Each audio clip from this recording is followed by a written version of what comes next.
The galactic court had been floating in the iridescent glow of the nebula of endless whispers for centuries, or at least that's what the archivists claimed, though no one bothered to check anymore. Alien representatives drifted in anti-gravity platforms, their forms twisting in impossible geometries, some with more than 6 eyes, some with crystalline limbs that jingled like wind chimes whenever they moved. Humans were still a novelty here, a fragile species whose arrival had caused more amusement than respect. Today, the court convened to discuss the humans' request for full membership, though everyone knew the real sport was mocking them first. The chamber's ceiling shimmered like liquid metal, reflecting the faces of species that looked like walking constellations, living inkblots, and a few who resembled gigantic, polite jellyfish. One of the first to speak was a reptilian general whose voice rattled the gravity shields. Humans are fragile, prone to panic when their systems crash. Entire fleets collapse over minor software glitches. They are amusingly unfit for interstellar politics. Laughter erupted, echoing as if the chamber itself had joined in. Next, a crystalline diplomat chimed in, tapping her sharp limbs against her platform. They consume substances called caffeine to sustain themselves. Their bodies are clearly powered by irrational chemicals rather than intellect or discipline. The court shook with laughter. Somewhere near the upper galleries, a human engineer named Elias sat on a standard-issue chair, trying not to twitch. He had survived long enough in 0G to float upside down without noticing, but this was different. The aliens were mocking not just humans in general, but him, individually. His palms felt sweaty inside his gloves. A soft, melodic voice broke the barrage of jeers. A female alien, human-like in every sense except for the long, elegant ears curving back like delicate silver leaves, whispered to her neighbor, "Do you think he even knows how ridiculous this is?" She was known to speak rarely, preferring observation, but her eyes flickered with curiosity. Elias took a deep breath, glanced around the immense chamber where stars seemed to bend, and finally stood. "Well," he said, scratching his head, "you're not entirely wrong about the caffeine." The silence that followed was thick enough to make gravity feel heavy, and somewhere, a floating jellyfish-like diplomat twitched a tentacle in confusion.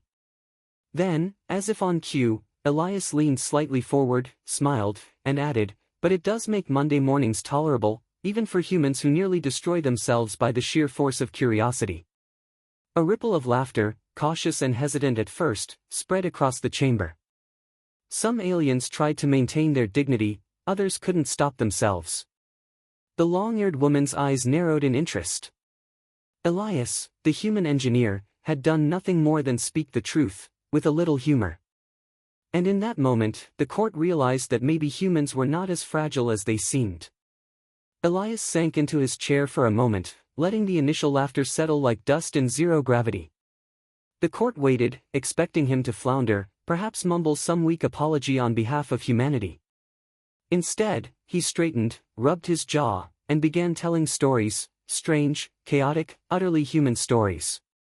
He spoke of the first colony on Pyrrhus 9, a planet so volcanic that every step felt like walking on soup, where humans had built shelters from nothing but salvaged spacecraft panels and leftover coffee machines. He described how one engineer accidentally created a miniature black hole in a kitchen experiment, nearly swallowing the colony's communication hub, only for someone else to plug it into a tea kettle and save the day. Laughter erupted again, this time warmer, almost impressed. A 6-armed diplomat, limbs jingling like wind chimes, interjected, "Why do your species constantly build machines that threaten your survival?" Elias grinned, waving a hand. "Honestly, it's part of the fun. Also, paperwork. If a machine explodes, it counts as a very dramatic day at the office." The court's galleries murmured, some aliens adjusting their anti-gravity seats in disbelief. He went on to recount how humans explored planets with near-toxic atmospheres, not out of courage, but because someone had bet coffee that it couldn't be done. "We tend to win bets," he added, "even if it means our hair catches fire once in a while." The long-eared woman leaned closer, her eyes narrowing in interest. She had observed centuries of interstellar diplomacy and never before seen a human speak without ego or fear, just a peculiar honesty that drew others in. He explained humans were not the strongest or the most technologically advanced. They didn't always have the fastest ships, the deadliest weapons, or the most efficient strategies. What they had, he said, was adaptability, the ability to turn mistakes into victories, chaos into creation. We screw up spectacularly, then figure out how to make the screw-up useful, Elias admitted, shrugging. It's sort of our signature move. Some aliens, accustomed to perfection, looked puzzled. Others, especially those who had spent lifetimes enforcing rigid protocols, leaned in, captivated. The long-eared woman whispered to the nearest crystal diplomat, "He is not defending humans. He is explaining them. And somehow, it works." By the time Elias finished, the laughter had softened into intrigued murmurs.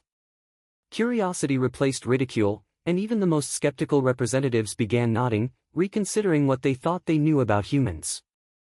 And somewhere, deep in the glittering galleries, the court realized that the chaos of humanity was not a weakness, it was a kind of brilliance disguised in humor.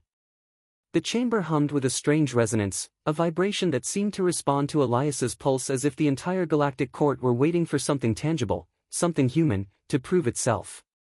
He stood, holding a small device in his hands, something so unassuming that most of the aliens overlooked it at first glance.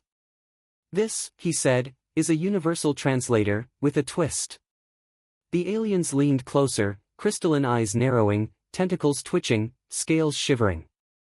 Elias pressed a button. Instantly, the chatter of dozens of species, each speaking in tongues so alien they could pierce minds, shifted. Words became more than sounds, they carried humor, irony, emotion, and context. Alien jokes landed correctly. Sarcasm made sense. For the first time, the chamber shared a collective laughter that was not at humans, but with them. The long-eared woman rose, her elegance commanding silence. "For centuries," she said, voice clear as a vibrating string, "we measured intelligence as precision, perfection, the absence of error. Humans defy that notion. They thrive in chaos, improvise where reason fails, and learn from every misstep." She turned her sharp gaze to Elias. "And somehow, they make it entertaining." Elias laughed, scratching his head. "We call it problem-solving with flair. Some call it reckless optimism. I just call it Tuesday." The court chuckled, a wave of amusement rippling even through the most stoic delegates. Elias realized, as he looked around the chamber, that he was no longer just defending humanity. He had grown to understand it himself, not as a species of fragile beings, but as a collection of unpredictably brilliant survivors. He had learned that humor could be a weapon, honesty a shield, and humility a bridge. Even in a room full of aliens who could bend reality, he had found a way to make them listen, to make them care. The court conferred briefly, and when the verdict came, it was unanimous: humanity would be accepted into the Galactic Alliance. Applause echoed through the floating galleries, and a few aliens clumsily attempted human gestures of celebration, awkward hand waves, bouncing, even laughter that sounded like gurgling stars. The long-eared woman approached him, eyes soft but sharp. "You didn't just speak for your species," she said. "You showed them who you are. And that makes all the difference." Elias smiled, feeling the weight of months of tension lift from his shoulders. "I guess all those mistakes finally paid off," he said.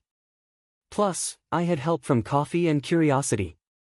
The woman laughed, an alien sound curiously like wind through glass. Outside, the stars continued to shine, the nebulous colors swirling like spilled paint, and for the first time, Elias felt that humanity was exactly where it belonged, chaotic, imperfect, and brilliantly alive among the stars.